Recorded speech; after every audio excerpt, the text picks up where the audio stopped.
We usually get what we pay for, mga friends, no? Okay? Ito yung gusto kong i-share na what I think, okay, na pinaka-importanting bagay na we should remember when we're trying to save money nga, no? Then again, depende sa use case nyo yun eh. Worth it ba mag-save, okay? Halimbawa, tissue. Tissue paper. Okay lang ba sa inyo na pag mabasa na yung tissue paper, it's mas madali na siya mapunit compared to the more expensive brand na medyo sturdy pa rin kahit nabasa na siya, no? So, yeah, nasa sa inyo. Worth it ba siya na parang, or worth it ba mag-spend more, okay? Kung hindi naman ganun ka-importante o kung okay lang na hindi ganun ka high quality yung outcome or yung product, di ba? Usually for more important matters, okay? Mas willing nga tayo mag-invest or spend more. Kasi in the end, nababawasan yung unnecessary na gastos. Wow. Tapos nababawasan rin yung hassle ba na parang yung feeling natin we should have just spent.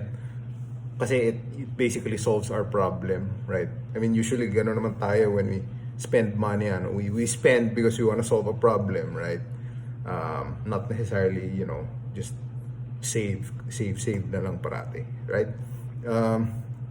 If it's for, halimbawa, if you're a business owner nga, okay, yeah, yung ganong klaseng discussion, okay, usually worth it na mag-invest in higher quality tools, higher quality equipment where we're able to make more money down the line or save more money down the line, right? Pero kung hindi naman kailangan na super nice yung natin, na parang okay lang naman na hindi we don't have all the bells and whistles nga. Hindi, I think magtipid na lang tayo doon kasi parang okay lang naman at the end of the day, di ba? Or we're still alive. Alright, so lang friends, gusto ko lang i-remind kayo, gusto ko lang i-share na we usually get what we pay for. Alright, thank you for watching, mga friends, no? Okay, I hope may na-learn kayo. Alright,